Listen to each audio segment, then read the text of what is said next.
Acne around the mouth and face, कि क्या आपके माउथ के अराउंड या फेस पर एक्नी या दाने हैं। तो इसकी कुछ वजूहात होती हैं। इसकी कुछ वजूहात में जो हैं, पहला जो रीज़न हो सकता है वो ये है कि आपके सबीशियस ग्लैंड जो हैं वो ओवर एक्टिव है, आपकी स्किन जो है ऑयली है और वो सबीशियस ग्लैंड जो है आपके वो बहुत ज़्यादा ऑयल प्रोड्यूस कर रहे हैं।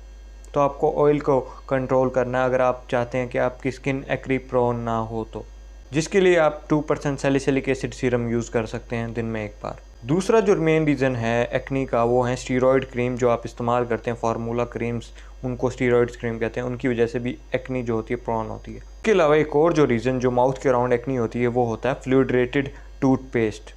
ये भी हार्मफुल होते हैं, ये आपके जो पोर्स होते हैं उनको क्लॉग कर देते हैं, जिसकी वजह से आपके माउथ के अराउंड जो है एक्नी ब्रेकआउट होती है। कॉस्मेटिक प्रोडक्ट का बहुत ज़्यादा यूज़ करना और जब उन्हें वेयर ऑफ करें तो अच्छी तरह वो वेयर ऑफ ना हो, जिसकी वजह से जो आपके पोर्स हैं वो क्लॉग हो जाते